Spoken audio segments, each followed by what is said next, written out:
정보철 달쌤입니다. 이번 시간에는 2021년도 2회 정보 시스템 구축 관리 마지막 과목이죠. 이쪽 문제들을 한번 쭉 풀어보도록 할게요. 5과목 그냥 지옥이에요. 여러분들 2022년도 시험 대비하시는 분들도 마찬가지겠지만은 5과목 같은 경우에는 신기술 용어들이나 이런 것들 많이 나오기 때문에 조금 생소한 것들, 그러니까 공부는 다른 과목에 비해서 양은 작아요. 제가 강의를 촬영을 해도 양 자체는 작아요. 다른 것들은 한 20강 정도가 나오는데 5과목 같은 경우에는 한 17강 정도가 나오거든요. 그러니까 상대적으로 양은 작지만은 어디서 어떤 문제가 나올지 몰라. 그리고 그 출제위원이 어저께 뉴스 보다가 저 신기술 용어네? 그러면 갖다 낼 수도 있는 거라. 그러니까 예측이 불가하기 때문에 그래서 조금 어렵다라고 하는 거고, 맞춰야 될 문제들이 있어요. 꼭 맞춰야 되는 문제들, 공부하면은 맞출 수 있는 문제들, 그런 것들은 꼭 맞춰야 되는 거죠. 그래서 그런 것들이 5문제에서 6문제, 최소한 5문제에서 6문제가 이렇게 출제가 되거든요. 얘 같은 경우에는 25점에서 30점이란 말이죠. 자, 30점 정도 확보를 한 다음에, 그리고 조금만 더 공부하면 나올 수 있는, 그렇게 풀 수 있는 문제들이 있어요. 자, 그런 문제들만 충분히 맞춰줘도 우리 꽈락 40점은 넘길 수가 있다. 그래서 1과목, 2과목, 3과목 같은 경우에는 고득점을 해야 되는 거고, 4과목 같은 경우에는 프로그래밍 언어, 깨알씨 언어 특강 이런 것들을 들어가지고 어느 정도 60점 이상은 맞춰야 되는 거죠. 자, 그리고 여기서 꽈락만 면해도 우리는 합격할 수 있다라는 거예요. 뭐 강사가 저래, 강사가 무슨 꽈락 넘기래 라고 하실 수도 있겠지만 어쩔 수가 없어. 5과목 작년에 한번 시험 댓글 글들 있잖아요. 뭐 후기들 이런 것들 보시면은 어마어마할 거예요. 5과목에서 꽈락으로 불합격하셨다는 분들이 엄청나게 많아요. 다른 것들은 다 고득점이야. 막 엄청 고득점, 80점, 90점 이렇게 되는데 5과목이 꽈락이 많은 거라. 왜? 지옥이니까. 어떤 문제가 나올지 모르기 때문에. 나는 열심히 공부했지만은 내가 공부하지 않은 범위에서 나올 수도 있기 때문에 5과목 같은 경우에는 꼭 맞춰줘야 되는 문제들이 있어요. 제가 탁탁 찍어드릴 테니까는 그런 문제들 꼭 맞춰주셔야 된다. 오케이? 자, 그러면은 이번 시간. 자, 5과목이에요. 자, 정보 시스템 구축 관리. 이 구축 관리에서는 뭐 전반적인 내용을 다뤄요. 1과목에서 나오는 내용, 2과목에서 나오는 내용, 뭐 3과목은 아니고 3과목도 있어요. 그리고 4과목에서 나오는 내용, 이런 것들을 전반적으로 다뤄가지고 소프트웨어 공학 그쪽에 관련된 내용이에요. 자, 문제 한번 풀어보도록 할게요. 자, 1번. 다음 내용이 설명하는 것은 이런 건 꼭 맞춰줘야 되는 문제예요. 자, 네트워크상의 광채널 스위치의 이점인 고속 전송과 장거리 연결 및 멀티 프로토콜 기능을 활용한다. 자, 각기 다른 운영 체제를 가진 여러 기종들이 네트워크상에서 동일 저장 장치에 데이터를 공유하게 함으로써 여러 개의 저장 장치나 백업 장치를 단일화시킨 그런 시스템이다. 자, 일단 뭔가 저장 장치 개념이잖아요. 자, 저장 장치 같은 경우에는 세 가지로 나누게 돼요. 그래서 다스하고, 그리고 나스, 자, 그리고 센이라는 거. 자, 이렇게 세 가지가 있는데, 다스 같은 경우에는 다이렉트 어태치돼요. 그러니까 직접 꽂는 거. 여러분들 컴퓨터에다가 USB 직접 꽂잖아요. 그게 다스예요. 자, 나스 같은 경우에는 그냥 그 저장 장치만 있어요. 뭐 이 안에 뭐 특별한 그 운영체제 이런 것들이 있는데, 뭐 일반적으로 쓰는 운영체제는 아니고 그런 것들을 네트워크를 통해서 이 저장 장치를 네트워크를 이용해서 이용하는 게 바로 나스예요. 자, 그리고 센이라고 하는 것도 마찬가지로 그 네트워크를 이용하는데 얘 같은 경우에는 고속 전송, 이렇게 광 채널을 이용해서 고속 전송하는 그런 저장 장치이다 보시면 돼요. 그래서 요거 세 가지는 꼭 기억을 해 두셔야 돼요. 자, 고속 전송이고 저장 장치라고 그랬어요. 그럼 뭐다? 센이다. SAN이 되는 거예요. 그래서 1번의 정답은 1번. 오케이. 자, 정리 한번 다시 한번 해보도록 할게요. 자, 스토리지 같은 경우에는 다스, 나스, 센 이런 것들이 있는데 요거 많이 나왔으니까는 제가 봤을 때 레이드 나올 것 같아요. 레이드도 나오니까 레이드도 한번 좀 알아두시면 좋을 것 같아요. 자, 어쨌든 다스라고 하는 거는 다이렉트 어태치드 스토리지. 그래갖고 여러분들 그냥 USB 꼽는다라고 생각을 하시면 돼요. 자, 서버에 하드디스크가 모자라. 그러니까 하드디스크를 연결하는 거예요. 그냥 직접적으로 그 컴퓨터에다가 하드디스크를 직접 연결하는 거를 다스라고 한다.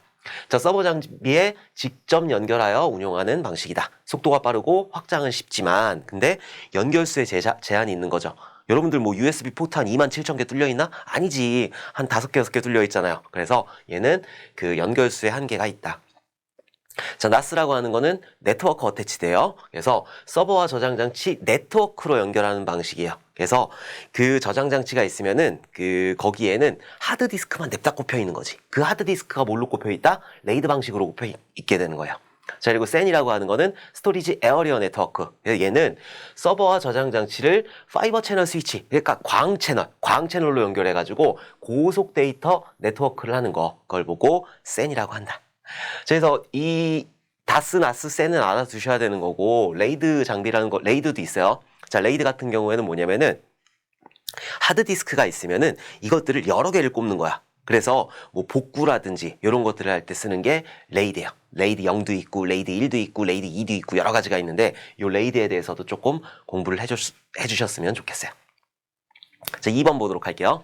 SSH, 시큐어 쉘에 대한 설명으로 틀린 것은, 자, 일단 SSH가 어디서 쓰는 거냐면은 우리가 예전에는 텔넷이라는 걸 많이 썼어요. 텔넷이라는 걸 많이 썼는데 이 텔넷이나 SSH나 외부에 있는, 그러니까 원격지에 있는 컴퓨터를 뭔가 제어하기 위해서 사용을 하는 거예요. 그래서 내가 만약에 저도 이제 개발을 하고 있으니까 제가 외부에서 쓰는 클라우드 장비에 접속을 하고 싶다. 거기서 뭔가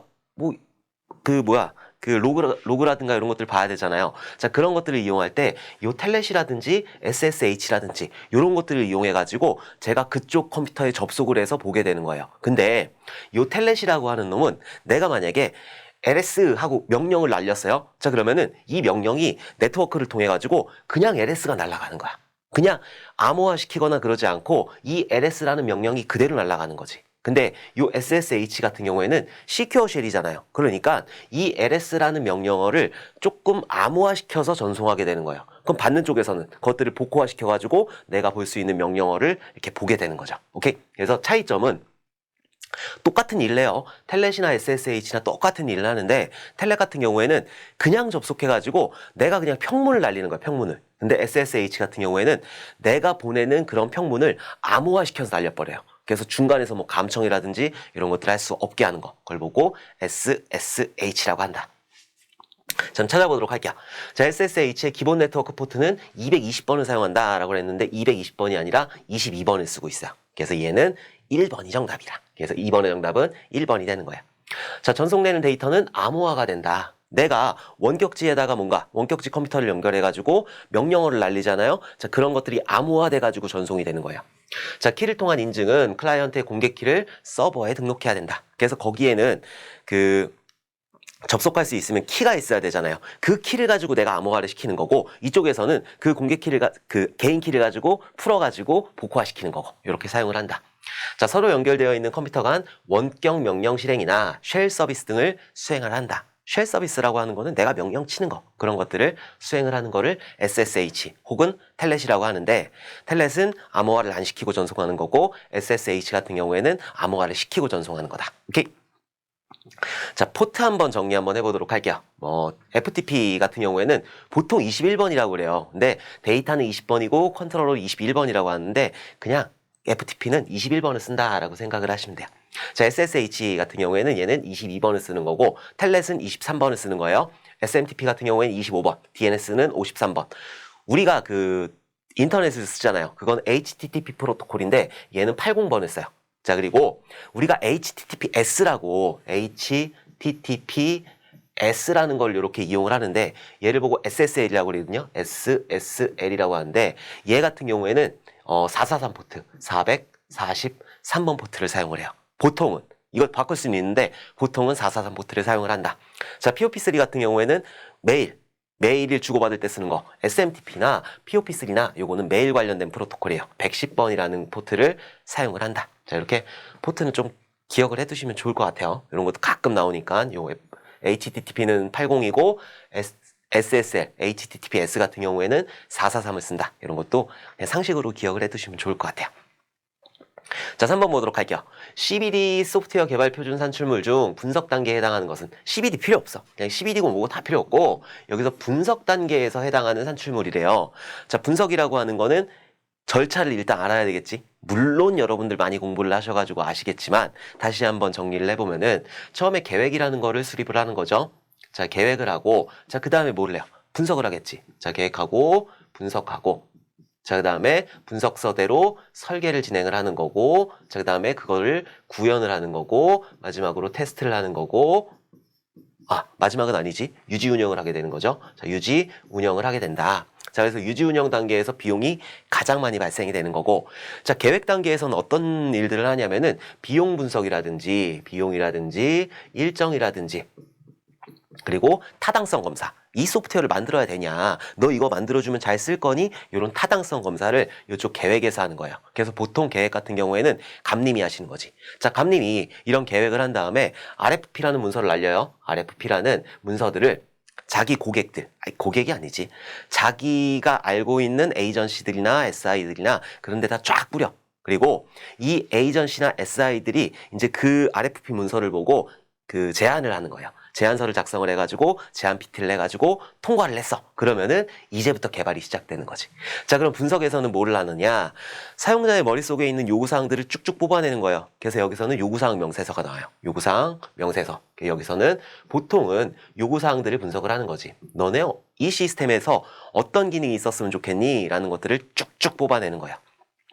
자, 설계에서는 이 요구사항을 바탕으로 뭔가 설계서들이 나오겠지. 뭐 클래스 다이어그램이라든지 아니면은 뭐 유즈 케이스 다이어그램이라든지 이런 것들이 설계에서 나오게 되는 거라. 자, 그리고 구현에서는 소스 코드가 나오겠죠. 자, 소스 코드라는 게 나오게 된다. 실제로 개발하는 과정이니까. 자, 테스트에서는 뭐가 나오냐면은 테스트 케이스라든지 테스트 시나리오라든지 이런 것들이 나오게 되는 거죠. 자, 유지 운영 단계에서는 그런 문서들을 바탕으로 앞으로 뭔가 바뀌는 것들, 이런 것들, 뭐 수정이나 이런 것들을 처리하는 게 유지 운영 단계에서 하는 거다. 자, 어쨌든 CBD고 뭐고 다 필요 없어. 폭포수 다 필요 없고 분석 단계예요, 분석 단계. 그럼 분석 단계에서 뭐가 필요해요? 요구사항 분석서가 나오겠지. 그래서 3번의 정답은 사용자 요구사항 정의서가 나오게 되는 거예요. 그래서 3번의 정답은 4번이 되는 거라. 자, 클래스 설계서 같은 경우에는 보통 설계 단계에서 나와요. 얘는 설계 단계에서 나오는 거고, 자, 통합시험 결과서 같은 경우에는 얘는 테스트 단계에서 나오게 되는 거고, 자, 프로그램 코드 같은 경우에는 얘는 구현 단계에서 나오는 거죠. 그래서 요구사항 정의서 같은 경우에는 이 분석 단계에서 나오게 된다. 오케이? 자, 4번 보도록 할게요. 다음 내용이 설명하는 접근 제어 모델은, 자, 접근 제어 모델이라고 해가지고 뭐 벨 라파둘라도 있었고, 비바 모델도 있었고, 클락 윌슨 모델도 있었고, 만리장성 모델도 있었고, 이런 것들 나오는데, 잘 나오는 거는 벨 라파둘라 모델하고 비바 모델, 이런 것들이 많이 나온다. 자, 군대 보안 레벨이다. 군대 보안 레벨이다. 라고 하면은 땅 다 필요 없어. 그냥 벨 라파둘라 모델이에요. 자, 정보의 기밀성에 따라 상하 관계가 구분된 정보를 보호하기 위해서 사용을 한다. 기밀성을 강조한 모델이 벨 라파둘라 모델이에요. 자, 자신의 권한보다 낮은 보안 레벨 권한을 가진 경우에는 높은 보안 레벨의 문서를 읽을 수 없고 자신의 권한보다 낮은 수준의 문서만을 읽을 수 있다. 뭐 더럽게 어려운데 내가 이제 군대라고 그랬으니까 어떤 보안 문서가 있어. 자, 이 보안 문서는 뭐 중령부터 읽을 수 있어. 소령부터 읽을 수 있어. 이렇게 딱 정해놓는 거예요. 그래서 밑에 있는 사람, 노 리드 업이 되는 거죠. 노 리드 업. 내가 그 낮은 권한, 뭐 중이라고 할게요. 자, 중이라고 했어. 근데 얘는 소령부터 볼 수 있어. 자, 그러면은 이 사람은 위에 있는 거를 읽을 수 없는 거예요. 소령부터 볼 수 있으니까. 그러니까 노 리드 업이 되는 거죠. 내가 위에 있는 거를 볼 수가 없다. 자, 그리고 이 소령은 이 중이한테 말을 해주면 안 되는 거잖아. 그럼 기밀성이 깨지는 거니까. 그러니까 노 라이트 다운이 되는 거죠. 노 라이트 다운. 밑에다가 쓸 수 없다. 그럼 얘가 알 수가 있으니까. 노 리드 업, 노 라이트 다운. 요거를 꼭 기억을 해두셔야 돼요. 물론 요거는 정보보안 기사에서 많이 나오는데 정보보안 기사 같은 경우에는 필기는 뭐 어쩌고 저쩌고 해가지고 합격을 할 수 있어요. 근데 실기 같은 경우에는 그냥 지옥이야, 지옥. 걔는 그냥 지옥이야, 그냥. 제가 알고 있기로 얼마 전에, 그러니까 2021년도 시험 중에 0.78인가? 합격률이, 실기 합격률이 0.78이에요. 그러면 한 150명 보면 한 명 합격하나? 이 정도 수준이잖아요? 150대 1. 그게 고시지 무슨 자격증이요. 좀 너무한 것 같아. 어쨌든 그래요. 자신의 권한보다 높은 보안 레벨의 문서에는 쓰기가 가능하지만 보안 레벨이 낮은 문서에 쓰기 권한은 제한된다. No write down이 되는 거예요. 그래서 이런 것들, 기밀성을 강조한 모델이다 라고 하는 거는 그 벨 라파둘라 모델이야. 그래서 4번의 정답은 3번 벨 라파둘라 모델이 된다. 자, 접근 제어 모델 한번 정리 한번 해보도록 할게요. BLP 모델, 벨 라파둘라 모델, 비바 모델, 클락 웨슬 모델, 그리고 만리장성 모델, 레티스 모델 이런 것들이 있는데 그 정확하게 그 특징만 정확하게 아시면 돼요. 벨 라파둘라 모델 같은 경우에는 기밀성을 강조한 모델이다. 그리고 정부 및 군용 응용 시스템의 접근을 제어한다. No read up 위에 있는 거를 읽을 수 없는 거고 No write down 내가 밑에다가 뭔가 흘리면 안 되는 거예요. 그래서 이런 것들 나올 수 있어. 딱 해가지고 이렇게 딱 나오면 아주 그냥 기똥찬 문제지. 기가 요거 실기에 나올 수 있으니까 기억을 해두시면 될 것 같아요. 자, 비바 모델 같은 경우에는 기밀성이 아니라 무결성을 강조한 모델이에요. 무결성을 강조한 최초의 모델이다. 그래서 no write up이에요. no write up 위에다 쓸 수 없는 거예요. 그리고 no read down, no 밑에 있는 걸 읽으면 안 되는 거. 이걸 보고 비바 모델이라고 하는 거예요. 그래서 무결성을 강조한 모델이다. 클라크 윌슨 모델 같은 경우에는 그냥 상업적으로 이용한다라고 알아두시면 되고 만리장성 모델 같은 경우에는 이해충돌 방지한다. 자, 이해충돌을 방지한다. 이것만 기억을 해두시면 돼요. 그냥 레티스 모델이라는 거는 그냥 그런 게 있다라고만 알아두시면 돼요. 자, BLP 모델 얘 같은 경우에는 기밀성을 강조를 했고 비바 모델 같은 경우에는 무결성을 강조를 한 거예요. 지금 이거 나왔으니까 이것도 알아봐야지. 자, 기밀성 그 정보 보안의 3요소 보면은 기밀성, 무결성, 가용성이 있잖아요. 자, 기밀성이라는 게 있고 무결성이라는 게 있고 가용성이라고 있다. 기밀성, 저 북한에 계신 분 말고.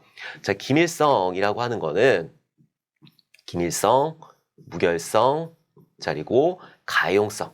가용성이라고 있는데 요 세 개가 뭐 따로따로 그 뭔가 그 데이터를 뭐 따로따로 하는 게 아니라 하나의 데이터가 있을 때 기밀성이다라고 하는 거는 이 데이터에는 인가된 사용자만 허락된 사용자만 들어가서 볼 수 있게 하는 거 요걸 보고 기밀성이라고 하는 거고 무결성 같은 경우에는 인가된 사용자만 수정할 수 있게 하는 거예요.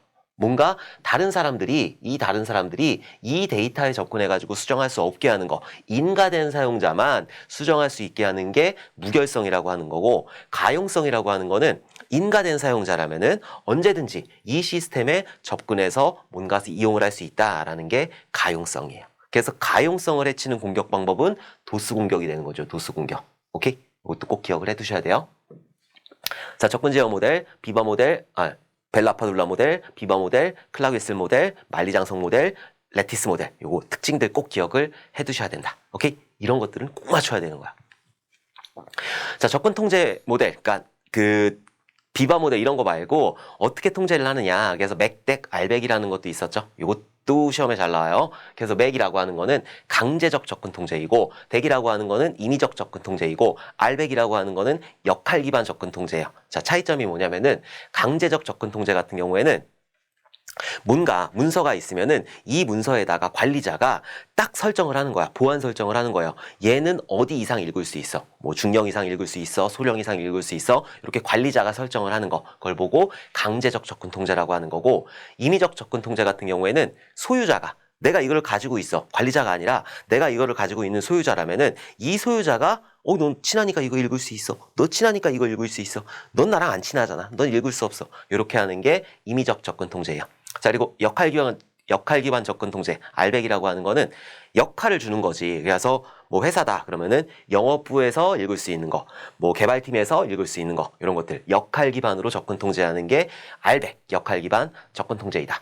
자, 강제적 접근 통제, 자원 보안 레벨과 사용자의 보안 취급 인자를 비교하여 접근을 제어한다. 더럽게 어려운데 이 문서는 누구 이상이 읽을 수 있어. 이렇게 하는 게 강제적 접근 통제이고 임의적 접근 통제는 주체가 속해 있는 그룹의 신원에 근거하여 객체에 대한 접근을 제한하는 방법으로 뭐 객체의 소유자가 접근 여부를 결정한다. 이게 중요한 거지. 딴 거 다 필요 없어. 객체의 소유자가 접근 여부를 결정한다. 자, 그리고 역할 기반 접근 통제, 알백 같은 경우에는 사용자의 역할에 기반을 두고 접근을 통제하는 모델이 알백이라는 모델이에요. 맥덱, 알백 꼭 기억을 해두셔야 돼요. 자, 5번 보도록 할게요. 요거는 조금 용어죠. 하둡과 관계형 데이터베이스 간에 데이터를 전송할 수 있도록 설계된 도구는 이건 뭐 외워야 돼. 스쿱이에요, 스쿱. 그래서 SQL 하둡이에요. SQL 플러스 하둡 한 게 스쿱이에요. 오케이? 그래서 5번의 정답은 3번. 스쿱이 되는 거다. 자, 하둡이라고 하는 거는 분산 처리하는 거잖아요. 일반 범용 컴퓨터들을 여러 개를 둬가지고 이 여러 개에다가 많은 데이터들을 처리할 수 있게 하는 그런 것들이 하둡이라고 하는 거고 관계형 데이터베이스하고 이렇게 연결시키는 거 그걸 보고 스쿱이라고 한다. 오케이? 자, 6번 보도록 할게요. 라우팅 프로토콜인 OSPF에 대한 설명으로 옳지 않은 것은 자, 라우팅 프로토콜 한번 정리 한번 해보도록 할게요. 자, 라우팅 프로토콜 같은 경우에는 일단 그 내부 라우팅 프로토콜하고 외부 라우팅 프로토콜이 있어요. 원래는 정적 라우팅 프로토콜이라는 게 있고, 그리고 동적 라우팅 프로토콜이라는 게 있는데, 정적 라우팅 프로토콜 같은 경우에는 관리자가 직접 라우터에다가 경로를 설정하는 거야. 그게 정적 라우팅 프로토콜이고, 동적 라우팅 프로토콜 같은 경우에는 지들이 알아서, 라우터들끼리 알아서 그 경로를 설정하는 거, 그걸 보고 동적 라우팅 프로토콜이라고 그래요. 얘는 별로 나올 게 없고, 자, 동적 라우팅 프로토콜에는 두 가지가 있는데, 내부 라우팅 프로토콜하고, 자, 그리고 외부 라우팅 프로토콜. 자, 이렇게 나눌 수가 있어요. 자, 내부 라우팅 프로토콜 같은 경우에는 RIP하고 RIP라는 거하고, 자, 그리고 OSPF라는 게 있다.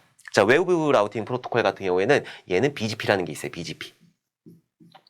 자, 그래서 얘는 내부 라우팅 프로토콜은 인터게이트 뭐 프로토콜이라고 하고, 얘는 뭐 익스터널 해가지고 프로토콜 IGP, BGP, IGP, EGP, IGP, EGP 이렇게 얘기를 하는데, 뭐 요거까지는 할 필요 없고. 자, 어쨌든 이 내부 라우팅 프로토콜이 잘 나와요. 요거 잘 나오는데, RIP 프로토콜 같은 경우에는 특징이 있어요. 최대 15홉까지만 이동을 할 수 있어. 15홉까지만 이동을 할 수 있고, 얘 같은 경우에는 거리 벡터 알고리즘이에요. 거리 벡터 알고리즘이다. 자, OSPF 같은 경우에는 그런 15홉이라는 제한이 없어요. 그리고 얘는 링크 상태 알고리즘이에요. 링크 상태 알고리즘. 링크 상태 알고리즘이다. 자, BGP 같은 경우에는 외부로 빠질 때, 요건 내부에서만 도는 거고, 얘는 외부로 빠질 때 BGP라는 프로토콜을 사용을 하게 되는 거라. 자, 어쨌든 요 RIP하고 OSPF하고 거리 벡터하고 링크 상태 무슨 차이점이 있냐면은, 예를 들어서 RIP 프로토콜은 거리 벡터 알고리즘이라고 그랬잖아요. 제가 지금 원주에 살고 있고, 여기는 원주이고, 자, 여기는 서울이야. 자, 그리고 여기는 부산이 있어. 프로토콜이 이렇게 있을 때, 내부에 이렇게 프로토콜이 구성이 되어 있을 때, 서울에서 원주까지 오는 경로는 뭐 여러 군데를 거치는 거죠. 뭐 광주도 거치고, 양평도 거치고, 이렇게 오면은 한 100km 정도가 되는 거야. 100km. 응? 오케이? 그리고 여기 또 하나 있어. 자, 이렇게 올 수도 있고. 자, 그리고 서울에서 부산까지가 이렇게 오면 400km잖아요. 자, 그리고 부산에서 원주까지 오는데 한 400km가 걸려요. 어? 그럼 800km잖아? RIP 프로토콜 같은 경우에는 그냥 거리 수를 제한을 하는 거야. 그래서 서울에서 부산까지 가고 부산에서 원주까지 가면 2번이면 가네. 이게 좋은 거다. 그리고 800km를 가버리는 거야. 이게 RIP 프로토콜이고, 그리고 거리 벡터 그 링크 상태 알고리즘 OSPF 같은 경우에는 이런 링크들의 상태를 보는 거야. 그래가지고 야, 이건 너무 멀잖아. 여긴 지금 400km야. 요렇게 이동을 하면은 최종적으로 100km만 갈 수 있어. 이렇게 하는 게 OSPF, 링크 상태 알고리즘이다. 그럼 여기 고장났어. 그럼 어떻게? 이렇게 우회할 수 있는 거, 이런 것들이 링크 상태 알고리즘이에요. 오케이? 이거 차이점을 기억을 해두셨으면 좋겠어요. 잘 나오니까 OSPF하고 RIP하고 두 개가 막 번갈아 가면서 나와. 그래서 꼭 기억을 해두셔야 된다. 자, 어쨌든 옳지 않은 거 찾으라고 그랬어요. 자, 네트워크 변화에 신속하게 대처할 수 있다. 링크들의 상태를 보는 거니까 얘도 맞는 거고. 자, 거리 벡터 라우팅 프로토콜이라고 한다. 거리 벡터 라우팅 프로토콜은 얘는 RIP가 되는 거죠. RIP가 되는 거지. 그래서 6번의 정답은 2번이 되는 거라. 거리 벡터 알고리즘이 아니라 링크 상태 프로토콜이라고 한다. 링크 상태 알고리즘. 자, 멀티캐스팅을 지원한다. 최단 경로 탐색에 다익스트라 알고리즘을 사용한다. 이것들 그렇다라고 보시면 되는데, 이게 정확하게 아니지. 거리 벡터 같은 경우에는 RIP 프로토콜이니까. 그래서 꼭 기억을 해두셔야 돼요. 자, 7번 보도록 할게요. 소프트웨어 비용 추정 모형이 아닌 것은 했어요. 자, 일단 비용 추정 모형 같은 경우에는 맞춰야 되는 거예요. 이런 것도. 자, 비용을 산정하는 거는, 일정을 산정하는 건 퍼트 CPM이라고 하는 거고, 비용 산정하는 거는 크게 하향식 모델이라는 게 있고, 자, 하향식 모델이 있고, 상향식 모델이라는 게 있고, 수학적 모델이라는 게 있어요. 자, 하향식 모델 같은 경우에는 전문가 기법이라는 게 있고, 자, 그리고 델파이 기법이라는 게 있어요. 델파이 기법이라는 게 있다. 그래서 전문가 기법은 나 때는 말이야, 이 프로젝트는 한 3천만 원에 했어. 이런 것들. 그리고 델파이 기법 같은 경우에는 전문가들이 회의를 하는 거야. 그게 델파이 기법이다. 자, 상향식 기법 같은 경우에는 LOC 기법이라는 게 있고, 멤머스 기법이라는 것도 있어요. 요거는 이제 일정들 한 달에 얼마씩 할 거냐, 단계별로 한 달에 얼만큼 투입될 거냐, 이런 멤머스 기법이라는 것도 있는데, 이런 것들이 있다. 상향식 잘 나오지 않아. 자, 그리고 수학적 기법 같은 경우에는 코코모 기법이라는 게 있어요. 코코모 기법이 있고, 자, 그리고 푼남이라는 그런 기법이 있고, 푼남. 그리고 펑션 포인트, 어떤 기능에다가 점수를 부여하는 펑션 포인트라는 게 있다. 자, 이게 비용을 산정하는 모델들이에요. 자, 코코모 기법 같은 경우에 또 세 가지로 나뉘어요. 그래서 얘는 조직형이라는 거, 오가닉이라는 게 있고, 자, 그리고 반분리형, 세미 디태치드라는 게 있고, 자, 그리고 임베디드라는 게 있어요.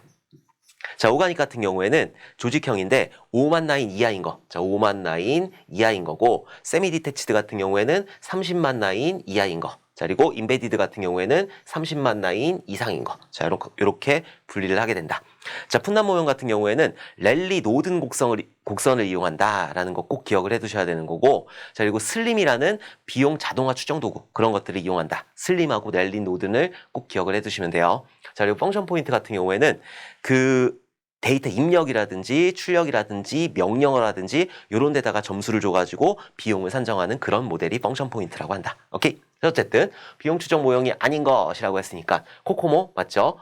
푼납 맞죠? 펑션 포인트 맞죠? 자, 근데 퍼트 같은 경우에는 일정을 산정하는 거다. 그래서 7번의 정답은 4번 퍼트가 되는 거예요.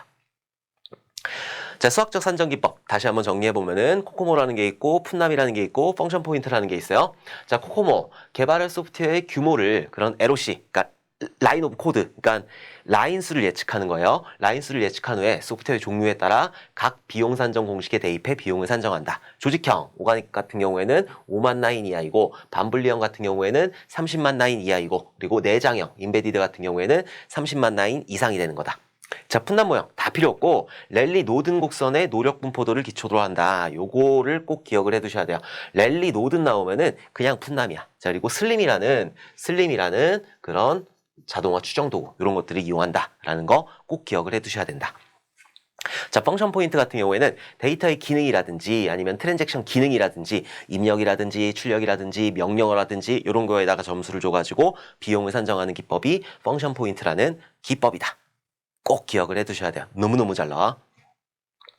자, 8번 보도록 할게요. 자, 코드의 기입 과정에서 원래 12536으로 기입되어야 하는데 12936으로 표기되었을 경우 어떤 오류에 해당이 되는가? 여기 5를 여기 9로 바꿨잖아요. 뭐 외워야 돼요. 이거는 8번 같은 경우에는 4번 트랜스크립션 오류가 되는 거예요. 그래서 8번의 정답은 4번이 되는 거다. 자, 코드 오류 요거 한번 정리 한번 해보도록 할게요. 코드 오류는 1과목에서 나올 수도 있고 5과목에서 나올 수도 있어요. 자, 오류, 생략 오류, 오미션 오류 같은 경우에는 입력할 때 한 자리 빼는 거예요. 그래서 1, 2, 3, 4인데 1, 2, 3으로 하는 거. 요거를 오미션 에러라고 하는 거고. 자, 그리고 필사 오류. 입력 시 임의의 한 자리를 잘못 기록한 경우, 방금 전처럼 1, 2, 3, 4인데 1, 2, 3으로 한 거. 그래서 트랜스크립션 오류라고 하는 거고. 전이 오류. 입력 시에 좌우 자리를 바꾸어서 한 거예요. 그래서 1, 2, 3, 4인데 1, 2, 4, 3으로 한 거. 요거를 전이 오류라고 한다. 자, 그리고 이중 오류. 얘는 그 전이 오류가 2번 이상 반복된 거. 그래서 1, 2, 3, 4인데 2, 1, 4, 3으로 한 거. 요거를 이중 오류라고 하는 거고. 추가 오류, 에디션 오류 같은 경우에는 뭔가 더 추가한 거겠죠? 그래서 1, 2, 3, 4인데 1, 2, 3, 4, 5로 한 거. 그리고 임의 오류, 랜덤 오류 같은 경우에는 위에 오류가 2가지 이상 반복된 거. 요것들을 보고 임의 오류라고 한다. 오케이? 자, 이제 9번 보도록 할게요. 자, ISO 12207 표준의 기본 생명 주기의 주요 프로세스에 해당하지 않는 것은, 자, 얘 같은 경우에는 기본 생명 주기라는 게 있고, 자, 그리고 조직 생명 주기라는 게 있고, 조직 생명 주기라는 게 있고, 지원 생명 주기라는 게 있어요. 자, 이런 것들이 있는데, 기본 생명 주기 같은 경우에는 어떤 프로젝트를 따가지고 진행하는 절차, 그거를 보고 기본 생명 주기라고 그래요. SDLC에 관련된 것들을 기본 생명 주기라고 하는 거고, 우리 회사에서 어떤 것들을 지원해 줄 거냐, 그게 조직 생명 주기. 지원해 줄 거냐, 이거는 지원 생명 주기가 되는 거고, 우리 회사는 어떤 회사이다라는 게 조직 생명 주기가 되는 거예요. 그러니까 조직이 어떻게 운영되는지 이런 것들을 보는 게 기본 생명 주기, 조직 생명 주기, 지원 생명 주기다. 자, 그 중에서 기본 생명 주기의 주요 프로세스에 해당하지 않는 거라고 그랬어요. 그러면은 이 기본 생명 주기라고 하는 거는 SDLC란 말이에요. SDLC, 소프트웨어 디벨롭먼트 라이프 사이클. 소프트웨어가 어떻게 개발되느냐. 자, 처음에 획득을 해야 되겠죠. 뭔가 획득을 해야 돼. 획득을 해야 되는 거고, 프로젝트를 따야 되니까. 자, 그 다음에 그것들을 개발을 해야 되겠죠. 자, 개발을 해야 돼. 자, 그 다음에 이것들을 유지 운영을 해야 될 거 아니라, 그죠? 그래서 유지 운영이라는 그런 프로세스를 하는데, 성능평가 같은 경우에는 따로 하겠죠. 얘는 기본적인 생명 주기가 아니라 성능평가 같은 경우에는 프로젝트가 끝나고 나면은 성능에 대한 것들을 검사를 하는 거니까 테스트 쪽이라고 보시면 될 것 같아요. 자, 그래서 9번의 정답은 3번. 성능평가 프로세스는 기본 생명 주기에 들어가지 않아요. 자, 정리 한번 해보도록 할게요. 자, 기본 생명주기 같은 경우에는 획득하고 그쪽에다 이제 공급하고 개발하고 운영하고 유지보수 이런 프로세스들을 보고 기본 생명주기라고 해요. 소프트웨어 SDLC, 소프트웨어 디벨롭먼트 라이프 사이클 이런 것들이 기본 생명주기에 들어가는 거고 지원 생명주기라고 하는 거는 문서화라든지 형상관리라든지 품질보증이라든지 이런 것들에 들어가는 게 이제 지원 생명주기에 들어가는 거다. 자, 그리고 조직 생명주기 같은 경우에는 그 조직의 관리라든지 구조라든지 교육이라든지 이런 것들이 조직 생명주기에 들어가게 되는 거예요. 그래서 1207 요거 좀 기억을 해두시면 좋을 것 같아요. 요거 말고 그것도 나오죠. 그 프로세스 품질. 그래서 갑자기 막 말이 헷갈리네. 이게 소프트웨어 품질이라는 게 있어요. 소프트웨어 품질 같은 경우에는 ISYC 9116이 있었잖아요. 자, 9116 같은 경우에는 기신사효유이 해가지고 기신사효유이. 자, 기능성, 신뢰성, 사용성, 효율성, 유지보수성, 이식성이에요. 자, 기능성 같은 경우에는 이 기능을 제대로 잘 만들어줘야 되는 거고, 신뢰성 같은 경우에는 이 소프트웨어가 오류가 없어야 되는 거고, 사용성 같은 경우에는 이 소프트웨어를 사용하는데 뭔가 배우는데 노력이라든지 좀 쉽게 사용할 수 있는 능력, 그걸 보고 사용성이라고 하는 거고, 효율성이라고 하는 거는 이 소프트웨어가 돌아갈 때 CPU라든지 메모리라든지 이런 자원을 효율적으로 이용을 해야 되는 거고, 유지보수성 같은 경우에는 이 소프트웨어 오류가 있을 수도 있고 추가로 뭔가 개발을 할 수 있으니까 그런 것들이 잘 돼야 된다라는 게 유지보수성이고, 이식성 같은 경우에는 이 소프트웨어를 이전할 수 있는 능력, 이걸 보고 이식성이라고 한다. 자, 얘는 품질 표준이죠. 얘는 품질에 관련된 거, 소프트웨어 품질에 관련된 거이고, 이 소프트웨어를 만드는 회사에 관련된 그런 프로세스 표준이라는 게 있어요. 자, 프로세스 표준 같은 경우에는 CMM, 최초에 나온 모델이 CMM이에요. 자, 얘 같은 경우에는 미국 국방성에서 나온 거죠. 자, 근데 유럽 애들은 이거 싫어해. 미국에서 만든 거 쓰기 싫어한단 말이에요. 자, 그래가지고 지네들끼리 뭘 만들었어? 스파이스라는 걸 만들었어요. 스파이스라는 거를 이렇게 만들었다. 자, CMM을 발전시켜야 되겠죠? 그래서 요것들을 발전시킨 CMMI라는 이런 모델이 있어요. 자, 그래서 CMM이나 CMMI 같은 경우에는 5단계로 되어 있고, 자, 그리고 스파이스 같은 경우에는 6단계로 되어 있어요. 6단계로. 그래서 이 회사가 어느 정도 일을 할 수 있는지 이런 것들을 단계로 나눠가지고 구분한 게 CMM, CMMI, 스파이스라고 하는 거다. 그렇게 기억을 해두시면 될 것 같아요. 자, 어쨌든 12207도 기억을 해두셔야 된다. 자, 10번 보도록 할게요. 자, 소프트웨어 비용 산정 기법 중 개발 유형으로 오가닉, 세미 디태치드, 임베디드로 구분되는 것은 코코모였지. 이런 문제 딱 나오면 무조건 맞춰야 되는 거예요. 10번의 정답은 3번 코코모이다. 자, 슬립 뭐야? 슬립. 요거는 푼납에서 사용하는 그런 비용 자동화 추정 도구이다. 이것도 기억해 주셔야 돼요. 푼납은 랠리 노드 꼭 기억을 해 두셔야 된다. 자, 11번 보도록 할게요. 스파이스 모델의 프로세스 수행 능력 수준의 단계별 설명이 틀린 것은, 자, 스파이스 같은 경우에는 제가 방금 전에 설명을 드렸죠. 이 프로세스, 이 소프트웨어를 만드는 그 회사에 프로세스가 잘 되어 있느냐, 너네 회사 잘 굴러가니? 이런 것들을 보는 게 스파이스, CMM, CMMI가 되는 거예요. 그래서 그런 것들을 따는 거죠. 나는 뭐 CMM 3단계를 땄다라고 하면은 너네 회사는 어느 정도 잘 굴러가는구나 이렇게 보는 거예요. 자, 어쨌든 틀린 거 찾으라고 그랬는데 수준 7이 나왔어. 자, 근데 얘는 몇 단계라고 그랬어? 6단계라고 그랬죠. 6단계. 근데 수준 7이 있을 수가 있을까 없을까? 없지. 그래서 얘는 11번에는 7번 미완성 단계 이게 되는 거라. 자, 정리 한번 해보도록 할게요.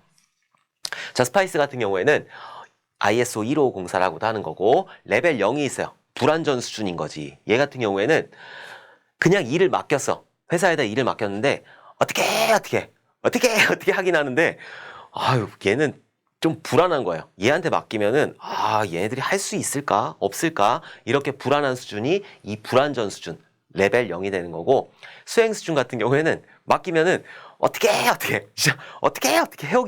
해오긴 하는 수준이 수행 수준이 되는 거예요. 뭐 프로세스의 목적은 달성하지만 계획되거나 축적되지가 않았다. 그걸 보고 수행 수준이라고 하는 거야. 자, 그리고 관리 수준. 프로세스 수행이 계획되고 이제 관리된 수준이 되는 거고, 확립 수준. 얘는 이제 어느 정도 내가 이 소프트웨어를 만들 때 표준화된 프로세스가 있는 거예요. 그래서 표준 프로세스를 사용하여 계획되고 관리된 수준을 확립 수준이라고 한다. 자, 예측 가능 수준. 얘는 어떤 소프트웨어가 들어왔어요. 의뢰가 들어왔어. 얘는 금방 만들 수 있어. 얘는 우리 회사에서는 못 만들어. 이런 것들. 표준 프로세스 능력에 대하여 정량적인 이해와 성능이 예측되는 단계이다. 자, 그리고 마지막으로 최적 수준 같은 경우에는 난 다 만들 수 있어. 이게 최적 수준이 되는 거야. 정의된 프로세스와 표준 프로세스가 지속적으로 개선되는 단계. 이걸 보고 최적 수준이라고 한다. 자, 그리고 불완전 수준, 수행 수준, 관리 수준, 확립 수준, 예측 가능 수준, 최적 수준. 얘가 가끔가다 나오긴 해요, 순서가. 그러니까 이것도 좀 기억을 해두시고, CMM도 마찬가지로 가끔가다 나오니까 그것도 좀 기억을 해두셨으면 좋겠어요. 자, 12번 보도록 할게요. 얘도 그 용어, 신기술 용어에 관련된 거죠. 자, PC, TV, 휴대폰에서 원하는 컨텐츠를 끊김없이 자유롭게 이용할 수 있는 서비스는 엔스크린이에요, 엔스크린. 또 나올 수 있으니까 얘는 그냥 문제를 통으로 기억을 해두시면 돼요. 12번의 정답은 4번, 엔스크린이 되는 거다. 자, 13번 보도록 할게요. 해시 기법에 대한 설명으로 틀린 것은, 자, 해시라고 하는 거는 단방향 암호화가 되는 거죠. 단방향 암호화. 그래서 뭔가 복호화를 할 수 없는 거. 이걸 보고 단방향 암호화라고 한다. 자, 임의의 길이의 입력 데이터를 받아 고정된 길이의 해시 값으로 변환을 한다. 이만큼의 입력을 받아도 한 20글자가 나오는 거고, 요만큼의 데이터를 받아도 20글자가 나오게 되는 거예요. 그러니까 요것들을 복호화할 수가 없는 거죠. 절대 복호할 수는 없어요. 깬다, 이 해시가 깨졌다 라고 하는 거는 뭔가 레인보우 테이블이라든지 이런 것들이 막 활성화가 돼가지고 그게 깨졌다라고 하는 거지, 해시를 가지고 이런 암호화문을 가지고 이것들을 복호할 수 없는 거야. 절대 못해. 이거는 죽어도 못해. 죽어도 할 수가 없는 게 해시 기법이라고 하는 거다. 자, 어쨌든 이거 맞는 거고. 자, 주로 공개키 암호화 방식에서 키 생성을 위해 사용한다. 얘 조금 애매하긴 해요. 이 키를 해시로 돌리기도 하거든요. 근데 조금 문제가 잘못 나왔어. 13번의 정답은 2번이에요. 혹시 이런 문제 나올 수 있으니까 이것도 그냥 통으로 외우시면 될 것 같아요. 자, 대표적인 해시 알고리즘으로는 하발하고 샤 계열, 샤1, 샤2, 샤256, 샤512, 샤386인가? 368인가? 아무튼 그런 것도 있어요. 샤 계열이 해시에 해당하는 거예요. MD4라든지 아니면은 요거를 발전시킨 MD5라든지 이런 것들도 해시 알고리즘에 해당이 되는 거다. 자, 근데 MD 계열은 깨졌어요. 그래서 얘는 사용하지 않는다. 자, 해시 함수는 일방향 함수이다. 자, 다른 것들은 다 맞아요. 이 입력 데이터, 임의의 입력 데이터를 입력받아서 고정 길이의 출력 데이터를 하는 것도 맞고, 자, 그리고 대표적인 알고리즘으로 이런 것들, 샤 계열이나 MD5, 하발 이런 것들은 맞는 거고, 자, 그리고 일방향 함수이다. 이것도 맞는 거잖아요. 자, 그러니까 조금 애매한 거 2번이 정답이 되는 거죠.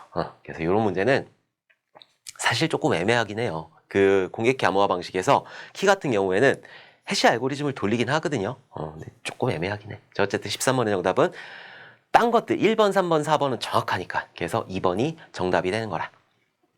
자, 14번 보도록 할게요. IP 시큐리티에 대한 설명으로 틀린 것은, 자, IP 시큐리티라고 하는 거는 OSI 7계층 중에서 그 네트워크 계층, 거기서 사용하는 게 IP 시큐리티라고 하는 거죠. 그래서 IP 시큐리티 같은 경우에는 AH 프로토콜이라는 게 있고, 자, 그리고 ESP 프로토콜이라는 게 있어요. 자, 그래서 AH 프로토콜 같은 경우에는 얘는 인증하고 무결성만 체크를 하는 거예요. 인증하고 무결성만 그 보장을 해주는 거고, ESP 같은 경우에는 인증도 하고 무결성도 하고 기밀성까지, 뭔가 데이터를 암호화시키는 기밀성까지 하는 게 ESP다. 어쨌든 틀린 거 한번 찾아보도록 할게요. 암호화 수행 시 일방향 암호화만 지원한다 라고 했어요. IP 시큐리티라고 하는 거는 네트워크 계층에서 움직인다고 그랬잖아요. 저 OSI 7계층에서. 자, OSI 7계층 보게 되면은 표, 세, 전, 대, 물. 자, 이런 식으로 움직이게 되는데, 자, 표현 계층에서 응용 계층, 표현 계층, 세션 계층, 여기서 뭐가 나와요? 데이터라는 게 나와. 자, 전송 계층에서는 데이터에다 헤더를 붙여가지고 얘를 뭐라고 한다? 세그먼트라고 한다. 자, 요 세그먼트를 내려가지고 여기다 헤더를 붙여가지고 얘를 뭐라고 한다? 얘를 패킷이라고 한다. 자, 패킷을 내려가지고 여기서 헤더를 붙인 다음에 얘를 뭐라고 한다? 프레임이라고 한다. 자, 이렇게 하는데 네트워크 계층에서 사용이 되는 거예요. 라우터를 통과하려면서 IP 시큐리티라는 걸 사용을 하는데, 얘가 만약에 일방향으로만 돼요. 복호화를 못해. 그러면은 이 데이터를 받았을 때 내 친구는 이 데이터를 읽을 수가 없는 거야. 일방향 암호화니까 말도 안 되는 거죠. 여기서 움직이는 건데 여기서는 복호화가 가능해야 돼. 양방향 암호화해야 된단 말이에요. 그렇기 때문에 설명으로 틀린 것은 바로 1번이 되는 거지. 그래서 14번의 정답은 1번이다. 자, ESP는 발신지 인증이라든지 데이터의 무결성이라든지 기밀성 모두를 보장한다. 자, 운영 모드에는 터널 모드하고 트랜스포트 모드 이런 것들로 분류하는 거고, AH는 발신지 호스트를 인증하고 IP 패킷의 무결성만 보장하는 거, 인증하고 무결성만 보장하는 거, 이런 것들이 AH이다. 자, 근데 IP 시큐리티 같은 경우에는 데이터를 전달을 해가지고 친구한테 전달을 해야 되기 때문에 일방향 암호화가 아니라 양방향 암호화를 지원을 해야 되는 거라. 오케이? 자, 15번 보도록 할게요. 메모리상에서 프로그램 복귀 주소와 변수 사이에 특정 값을 두었다가 그 값이 변경되었을 경우 오버플로 상태로 가정하여 프로그램을 중단시키는 기술은, 얘도 어떻게 보면은 그 보안 기법 이런 것들에 해당이 되는 거죠. 외워야지 뭐. 얘는 스택 가드라는 거예요. 스택 가드. 그래서 15번의 정답은 1번 스택 가드이다. 자, 신기술 용어라든지 아니면 보안 관련된 것들은 제가 따로 막 정리를 하진 않을 거예요. 아마 필기 공부를 하시면서 여러 가지 공부를 하셨기 때문에 이런 것들은 그때 거기서 공부를 해주셨으면 좋겠어요. 저도 많이 정리를 해놨거든요. 그것들 보시면 된다. 자, 16번 보도록 할게요. 침입 차단 시스템 중 다음과 같은 형태의 구축 유형은, 자, 이거는 베스천호스트라는 게 있고, 자, 그리고 라우터라는 거를 이렇게 사용을 했잖아요. 라우터라는 걸 2개를 사용했어. 그래서 이렇게 라우터를 2개를 사용하고 베스천호스트, 요새예요, 요새. 그러니까 베스천호스트가 요새라는 뜻이거든요. 그러니까 얘가 실제로 뭔가를 막아주고 이런 것들을 하는 역할이죠. 근데 이 라우터라는 걸 이렇게 세워가지고, 가상의 라우터를 세워가지고 3단계 인증을 하는 거야. 이걸 보고 스크린드 서브넷이라고 한다. 이거 그림인데 뭐 베스천 호스트도 있고 여러 가지 방식이 있어요. 스크린드 호스트 뭐 이런 것들이 있는데, 이게 16번의 정답은 3번이 되는 거예요. 그래서 방화벽 유형들 이런 것들 그림 좀 보시면 되는데, 보통 이 스크린드 서브넷이 많이 나오게 될 거예요. 그래서 이 그림을 그냥 통으로 외워두세요. 통으로. 자, 17번 보도록 할게요. CQOS의 보안 기능으로 거리가 먼 것은 했어요. 자, CQOS라고 하는 거는 OS라는 게 있어요. 운영체제가 있는데 뭐 윈도우 서버라든지 리눅스라든지 유닉스라든지 이런 운영체제에다가 시큐어를 더한 거예요. 말 그대로. 시큐어라는 거를 이렇게 더해가지고 보안을 조금 더 강화한 거, 이걸 보고 시큐어 OS라고 한다. 그러니까 뭐 여기서 인증을 한다든지 뭐 막는다든지 이런 것들을 수행하는 게 시큐어 OS가 되는 거죠. 자, 먼 거 찾아보도록 할게요. 식별 및 인증. 식별하고 인증을 통해서 사람들이 접속하는 걸 차단하거나 이런 것들을 하게 되는 거죠. 자, 그리고 임의적 접근 통제. 여기에 이 OS, 요 OS를 이용하는 사람들이 뭔가 그 인증이라든가 이런 것들을 받았으니까 접근 통제 같은 거 할 수 있는 거죠. 얘도 맞는 거고. 자, 고가용성을 지원한다라고 했는데, 가용성이라는 게 뭐예요? 가용성이라는 게. 가용성이라고 하는 거는 내가 이 시스템을 이용하고자 할 때 언제든지 해야 된다라는 게 가용성이에요. 자, 근데 이 시큐어라는 거를 이렇게 덧붙이게 되면은 조금 더 느리겠지. 그러니까 가용성은 맞는데 고가용성은 아니라는 거죠. 이 시큐어라는 걸 더했는데 어떻게 더 많이 활용을 할 수가 있어. 그래서 17번의 정답은 3번. 고가용성을 지원하는 건 아니다. 가용성하고는 거리가 먼 거예요. 가용성이 아니라 기밀성이라든지 무결성이라든지 이런 보안에 대한 것들, 이런 것들을 강조를 하는 거지, 가용성하고는 CQOS하고는 거리가 멀다. 자, 강제적 접근 통제, 강제적 접근 통제, 임의적 접근 통제, 뭐 그 역할 기반 접근 통제, 식별 및 인증 이런 것들을 수행을 하는데 가용성하고는 상관이 없다. 자, CQOS 나왔으니까는 Secure SDLC라는 것도 있죠. 자, Secure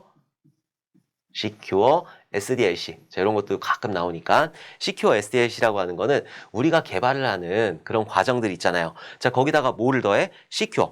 보안이라는 거를 좀 더해가지고, 야, 우리 분석할 때 너네 보안적인 거 어떤 거 신경 쓸 거니? 이런 것들을 하나 더 하는 거예요. 그냥 기능만 하는 게 아니라. 자, 설계할 때도 마찬가지야. 자, 설계할 때도 보안적인 것들, 이런 것들을 설계를 하는 거지. 자, 구현할 때도 마찬가지예요. 구현할 때도 시큐어 코딩이라는 걸 이용해가지고 보안적인 것들을 조금 더 신경을 쓰는 거. 이걸 보고 시큐어 SDLC라고 한다. 자, 종류가 가끔 나와요. 그래서 CLASP라는 게 있고 CLASP라는 게 있어요. 얘가 걸쇠라는 그런 뜻을 가지고 있거든요.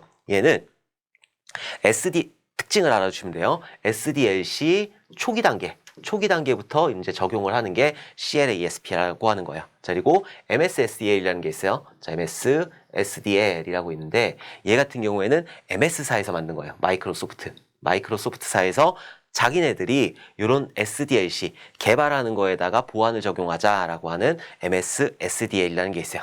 자, 그리고 세븐 터치 포인트라는 게 있어요. 자, 세븐 터치 포인트라는 게 있는데 얘 같은 경우에는 뭔가 잘된 것들 있잖아요. 뭔가 잘된 것들을 활용하자. 뭐 좀 우리가 뭐라고 해야 되나? 이용할 수 있는 것들, 뭔가 잘 만들어진 것들을 활용하자라고 하는 게 그 세븐 터치 포인트라고 알아두시면 될 것 같아요. 그래서 이렇게 세 가지 CLASP하고 MSSDL, 세븐 터치 포인트 이런 것들이 있다. 이것도 나오니까 기억을 해두셔야 돼요. 오케이? 자, 18번 보도록 할게요. 18번. 서버의 열린 포트 정보를 스캐닝해서 보안 취약점을 찾는 데 사용되는 도구는 이것도 이제 보안 관련된 거예요. 그래서 18번의 정답은 Nmap이라고 해요. Nmap. 그래서 18번의 정답은 Nmap이라고 한다. 그러니까 포트들이 있단 말이에요. 그 컴퓨터라고 하는 거, 그러니까 서버 장비라고 하는 거는 서버가 이제 컴퓨터가 있잖아요. 서버 장비 그냥 컴퓨터예요. 그러면 여기에는 고유한 IP 주소가 있는 거지. 그래야지 이 서비스를 이용할 수 있으니까. 자, 이 컴퓨터에는 IP 주소라는 게 있는 거고 여기에 포트들이 여러 개가 있어요. 자, 포트들이 여러 개가 있는데 이 포트들이 하는 역할이 뭐냐면은 이 컴퓨터에서 프로그램들 있잖아요. 자, 여기에는 뭐 웹 프로그램들이 들어가 있고 여기는 FTP라는 게 들어가 있고 또 여기는 뭐라고 할까? 뭐 그냥 카톡이라고 할게요. 자, 카톡이 들어가 있고 자, 그리고 여기는 메일이라는 서비스가 들어가 있어 라고 했을 때 어떤 데이터가 온단 말이에요. 자, 어떤 데이터가 왔을 때 그 어떤 데이터가 IP 주소를 가지고 있겠지. 응? 내가 카톡 데이터가 올 거예요. 그때 IP 주소를 가지고 왔으니까 이 집으로, 이 컴퓨터로 딱 방문을 했을 거라. 자, 근데 이 데이터를 어디다 보낼지, 웹에다 보낼지, FTP에 보낼지, 카톡에 보낼지, 메일로 보낼지 모르잖아요. 그죠? 모르니까 여기다가 포트 번호라는 거를 하나를 덧붙여요. 자, 포트라는 거를 딱 덧붙여가지고 나는 어떤 프로그램에 들어갈 거야 라고 정해주는 게 포트 번호예요. 그러니까 얘는 프로그램마다 포트가 있다고 생각을 하시면 돼요. 여러분들 컴퓨터도 마찬가지예요. 여러분들 컴퓨터라고 했을 때 자, 저 같은 경우에는 메신저를 보통 세 가지 써요. 슬랙이라는 걸 쓰는 거고, 슬랙이라고 요건 회사에서 쓰고 있고, 그리고 네이트. 아우, 쳐다도 보기 싫은 네이트. 옛날에 네이트가 띠링띠링 울릴 때마다 심장이 벌렁벌렁 한 적이 있어갖고, 네이트 되게 싫어해. 근데 어쩔 수 없이 쓰고 있어. 어쨌든. 그리고 카카오톡이라는 거. 자, 이런 것들을 쓰고 있어요. 저는 요거 세 개를 쓰고 있는데, 데이터가 들어온단 말이야. 어떤 데이터가 들어왔을 때 슬랙에 올 수도 있고 네이트로 올 수도 있고 카카오톡으로도 올 수도 있잖아요. 그러면은 각각의 포트가 있어야지. 나는 내 컴퓨터는 IP가 하나란 말이에요. 이 IP 하나를 가지고 어떤 프로그램에다가 데이터를 던질 건지 그런 것들을 확인하는 게 포트 번호라고 생각을 하시면 돼요. 여러분들 집에 주소 하나 있죠. 여러분들 집에 주소. 저희 집의 주소는 뭐 강원도 원주시 지정면 또 뭐 있더라. 아무튼 해가지고 호반베르디움 해가지고 있단 말이에요. 자, 우리 집으로 왔어. 우리 집으로 누군가 방문을 해가지고 아빠를 찾아갈 건지 엄마를 찾아갈 건지 내 동생을 찾아갈 건지 나를 찾아갈 건지 방문을 열고 들어가야 되는 거죠. 우리 집 주소는 IP 주소가 되는 거고 그 방문들이 포트가 되는 거예요. 그렇게 알아두시면 돼요. 자, 어쨌든 포트를 찾는 데 사용되는 도구, 열려져 있는 포트를 찾는 데 사용되는 도구는 Nmap이라고 하는 거다. 자, 19번 보도록 할게요. 서로 다른 네트워크 내역에 있는 호스트들 상호 간에 통신할 수 있도록 해주는 네트워크 장비는 외워야지. 뭐 네트워크 장비 같은 경우에는 다른 데다가 이동할 수 있는 거. 그러니까 서로 다른 네트워크 내역이라고 하는 거는 우리 집 백화틀 빠져나갔단 말이야. 우리 집 백화틀 빠져나갔을 때 어떤 장비를 이용한다? 라우터라는 장비를 이용한다. 이거는 너무너무 많이 말씀을 드렸죠. 그래서 19번의 정답은 라우터가 되는 거라. 라우터. 자, 정리 한번 해보도록 할게요. OSI 7계층에서 장비 한번 정리 한번 해보도록 할게요. 자, 응용 계층, 표현 계층, 세션 계층, 전송 계층, 그리고 네트워크 계층, 데이터 링크 계층, 물리 계층 이렇게 되어 있고 그리고 요거에 맞춰가지고 TCP/IP 4계층이 있는데 그거 조금 이따 보도록 할게요. 어쨌든 얘는 응용 계층이란 말이에요. 여러분들 프로그램 카카오톡이라고 생각을 하시면 돼요. 그럼 여기선 데이터가 나오는 거야. 자, 데이터를 전송 계층으로 내려가지고 여기다가 헤더를 붙인 다음에 얘를 뭐라고 한다? 세그먼트라고 한다. 자, 그리고 여기 있는 세그먼트를 내려가지고 헤더를 붙이고 얘를 뭐라고 한다? 패킷이라고 한다. 자, 패킷을 내려가지고 여기다 헤더를 붙이면 얘를 뭐라고 한다? 프레임이라고 한다. 자, 그래서 물리계층에서는 요 프레임을 받아가지고 쭉쭉쭉쭉 전송을 해주는 거예요. 그 1과 0의 신호로 바꿔가지고 쭉쭉쭉쭉 전송을 해주는 거지. 자, 그리고 여기까지는 우리 집이란 말이야. 자, 여기까지는 우리 집이고 여기서 백화트로 빠져야지 인터넷을 사용을 할 수가 있게 되는 거라. 오케이? 자, 특징들 보게 되면은 딴 거 다 필요 없어. 전송계층 같은 경우에는 양 종단 간에 신뢰성 있는 정보를 전달하는 게 전송계층에서 하는 거예요. 그래서 여기에는 TCP 프로토콜이라는 게 있고 UDP 프로토콜이라는 게 있다고 그랬죠. UDP.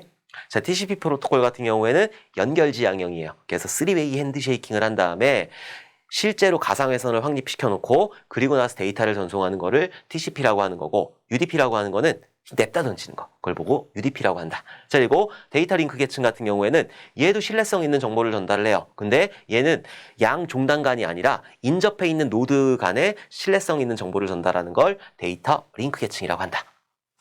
자, 그럼 장비 한번 살펴보도록 할게요. 자, 피지컬, 물리 계층 같은 경우에는 허브라는 거하고, 자, 그리고 리피터라는 거를 사용을 해요. 허브 같은 경우에는 집선 장치, 그러니까 모아주는 거. 자, 그리고 리피터는 증폭기예요, 증폭기. 1과 0이 날아가다가 이렇게 1과 0이라고 하는 거는 1이라고 하는 거하고 0이라고 하는 거는 실제로 1하고 0이 날아가는 게 아니라 전기적인 신호를 날리는 거야. 그래서 5V의 높은 전압하고 1.5V의 낮은 전압을 이렇게 흘리는 거지. 그쵸? 그래서 5V면 1이네. 1.5V면 0이네. 이렇게 아는 거예요. 근데 이 전기적인 신호는 쭉 선로를 따라가다 보면은 이렇게 감쇄할 수 있죠. 그러니까 어떻게 펑펑 튀겨줘야 될 거 아니라, 그래가지고 그렇게 증폭기 역할을 하는 게 리피터라고 하는 거다. 자, 이렇게 두 개 쓰는 거고, 자, 데이터 링크 계층에서는 어떤 장비를 쓰냐면은 스위치라든지 브릿지라든지, 자, 이런 것들을 사용을 하게 된다. 자, 네트워크 계층. 자, 여기서는 뭐를 쓰느냐? 이제 우리 집 바깥을 빠져나가는 거잖아요. 그래서 라우터라는 거를 사용을 하게 된다. 저 위엔 장비 없나요? 없어요. 이렇게 전 계층에 사용하는 거는 게이트웨이라는 장비가 있는데 그냥 필요 없어. 괜찮아. 나오지도 않아. 자, 어쨌든 라우터라는 장비가 있다. 이 라우터라는 장비는 아까 전에도 정리를 했지만은 그 정적 라우팅 프로토콜이라는 게 있고, 다시 한번 보면 잘 나오니까 정적 라우팅 프로토콜이라는 게 있고 동적 라우팅 프로토콜이라고 있는데, 정적 라우팅 프로토콜 같은 경우에는 그 라우터 장비에다가 그 기계야, 기계. 그 기계에다가 관리자가 야, 이렇게 가면 돼 라고 설정을 해놓는 거야. 자, 그리고 동적 라우팅 프로토콜은 그냥 지들끼리 알아서 최적의 경로를 이렇게 맞추는 거를 동적 라우팅 프로토콜이라고 하는 거고, 자, 동적 라우팅 프로토콜은 그 내부 라우팅 프로토콜 해가지고 IGP가 있는 거고, 그리고 외부 라우팅 프로토콜 해가지고 EGP가 있는 거예요. 자, IGP 같은 경우에는 RIP라는 프로토콜이 있고 OSPF라는 프로토콜이 있다. PF. 그래서 RIP 같은 경우에는 거리 벡터 알고리즘이고 OSPF 같은 경우에는 링크 상태 알고리즘이다. 자, 그리고 EGP에는 BGP가 있다. 이 정도만 알아두시면 될 것 같아요. 이 정도는 머릿속으로 딱 기억을 해두셔야 된다. 15홉 이동할 수 있다. 얘는 홉수에 제한이 없다. 자, 그리고 장비까지 알아봤죠? 자, 그러면은 여기에 맞게 이제 그 TCP/IP 4계층이 있어요. 우리는 TCP/IP 4계층을 쓰는 거예요. 그래서 이 두 개를 묶어가지고 네트워크 인터페이스 레이어라고 하는 거고, 자, 네트워크 계층은 인터넷 레이어라고 하는 거고, 트랜스포트 계층, 전송 계층은 말 그대로 똑같이 전송 계층이라고 하는 거고, 요거 세 개 묶어가지고 얘를 그냥 응용 계층이라고 한다. 자, 그래서 여기서 쓰는 프로토콜들이 있어요. 프로토콜도 잘 나와요. 그래서 그 네트워크 계층, 여기서 쓰는 거는 IP 프로토콜, ICMP, ARP, RARP 이런 것들이 있고, 그리고 전송 계층에서는 TCP 프로토콜, UDP 프로토콜, 그리고 TCP 프로토콜에 맞는 응용 계층의 프로토콜은 텔넷, FTP, HTTP, POP, SMTP 이런 것들이 있고, UDP에 맞는 프로토콜 같은 경우에는 DHCP, SNMP, DNS 이런 것들이 있다. 좀 기억을 해두셔야 돼요. 자, 어쨌든 여기서 또 잘 나오는 거는 ARP하고 RARP 이런 것들 잘 나오는데, IP 주소를, 여기는 IP 주소를 사용을 하는 거고, 내가 친구한테 보내야 되니까 친구한테 있는 그 컴퓨터의 IP 주소, 고유한 IP 주소를 알아야 되겠죠. 그래서 여기서는 IP 주소를 사용을 해요. 근데 그 집에 갔을 때 내 친구 컴퓨터한테 보낼 건지, 아니 내 친구 컴퓨터한테 보낼 건지, 내 친구 아빠한테 보낼 건지, 엄마한테 보낼 건지, 동생한테 보낼 건지, 이런 것들 각각의 장비한테 보내야 될 거 아니라, 아무한테나 막 보내는 게 아니라, 내가 친구야 우리 내일 모레 놀자 이랬는데, 나쁜 짓 하자 이랬는데 그게 아빠한테 가면 되겠어? 안 되지. 그래가지고 그 장비에다 보내야 돼요. 그래서 요거를 요 밑에 있는 장비 맥 어드레스에다가 이렇게 변환을 해줘야 돼요. 어떤 장비에다 보낼 건지. 자, 이렇게 변환할 수 있는 프로토콜을 뭐라고 한다? ARP. 두 글자에 세 글자로 들어갔으니까. 그리고 이렇게 반대로 하는 거를 RARP라고 하는 거예요. 너무너무 잘 나와. 그래서 OSI 7계층. 사실 요거는 4과목에서 잘 나오는 건데 여기서도 어떻게 생뚱맞게 나왔어. 그래서 꼭 기억을 해두셔야 된다. 20번 보도록 할게요. 자, 암호화 키와 복호화 키가 동일한 알고리즘은 암호화 키하고 복호화 키하고 동일한 거는 대칭 키 알고리즘이 되는 거죠. 자, 알고리즘 한번 요것도 잘 나온 다음에 아마 설명이 있네. 암호화 키하고 복호화 이거 설명을 하고 가야 되겠다. 자, 일단 암호화 알고리즘 같은 경우에는 양방향 알고리즘하고 단방향 알고리즘 이렇게 나눌 수가 있어요. 양방향 알고리즘하고 단방향 알고리즘. 자, 이렇게 나눌 수가 있는데 양방향 알고리즘 같은 경우에는 내가 데이터를 암호화시켰어. 그러면은 이 데이터를 풀 수가 있어요. 그걸 보고 양방향 알고리즘이라고 하는 거고 단방향 알고리즘 같은 경우에는 데이터를 암호화시켰어. 그럼 얘를 풀지는 못해. 그게 단방향 알고리즘이야. 자, 양방향 알고리즘 같은 경우에는 또 크게 두 가지로 나누게 되는데 대칭키 알고리즘이라는 게 있고 자, 그리고 비대칭키 알고리즘 혹은 공개키 알고리즘이라고 해요. 자, 이렇게 두 가지로 나누게 된다. 자, 대칭키 같은 경우에는 두 개의 키가 서로 똑같은 거예요. 그거를 대칭키 알고리즘이라고 하는 거고 비대칭키 알고리즘은 공개키하고 개인키가 있어요. 그래서 공개키는 외부에다가 뿌려놓고 개인키만 가지고 관리하는 거. 그걸 보고 비대칭키 알고리즘이라고 한다. 자, 그래서 키 개수 같은 경우에는 대칭키가 훨씬 많이 나와요. 그래서 만약에 n개가 있다. 그러면은 n 곱하기 n-1 나누기 2개가 되는 거예요. 대칭키 같은 경우에는 비대칭키는 n 곱하기 2가 되는 거지. 그래서 얘가 훨씬 많이 키 개수가 소요가 된다. 이런 것도 좀 기억을 해두시고 자, 대칭키 같은 경우에는 또 두 가지로 나누게 되는데 스트림 암호화가 있고 자, 그리고 블록 암호화라는 게 있어요. 블록 암호화라는 게 있다. 자, 스트림 암호화 같은 경우에는 데이터를 막 쏴주는 거야. 거기다 XOR 연산을 막 하는 거지. 그러면서 흘러가는 데이터에다가 암호화를 시키는 게 스트림 암호화 방식이에요. 그래서 RC4라든지 아니면은 뭐더라? LFSR인가 이런 것들이 있다. 자, 이런 것들이 스트림 암호화에 들어가는 거고 블록 암호화 같은 경우에는 AES 그리고 DES 3DS라는 것도 있어요. 3DS라는 것도 있고 자, 그리고 시드, 아리아. 자, 이런 것들이 좀 이따 정리할게요. 자, 이런 것들이 블록 암호화에 들어가는 거다. 근데 데스 같은 경우에는 깨졌어요. 그래가지고 요즘에 많이 쓰는 거는 AES라고 한다. 자, 비공개키, 비대칭 암호화 같은 경우에는 두 개의 키가 틀리다고 그랬죠? 그래서 인수분해가 어렵다라는 거를 이용한 RSA라는 게 있고 이산대수가 어렵다라는 걸 이용한 디프헬만 방식이라든지 또 DSA라든지 이런 것들이 있고 자, 그리고 타원 곡선이 어렵다라고 그거를 이용한 ECC라든지 자, 이런 것들이 있다. 이게 비대칭키 알고리즘에 들어가는 거예요.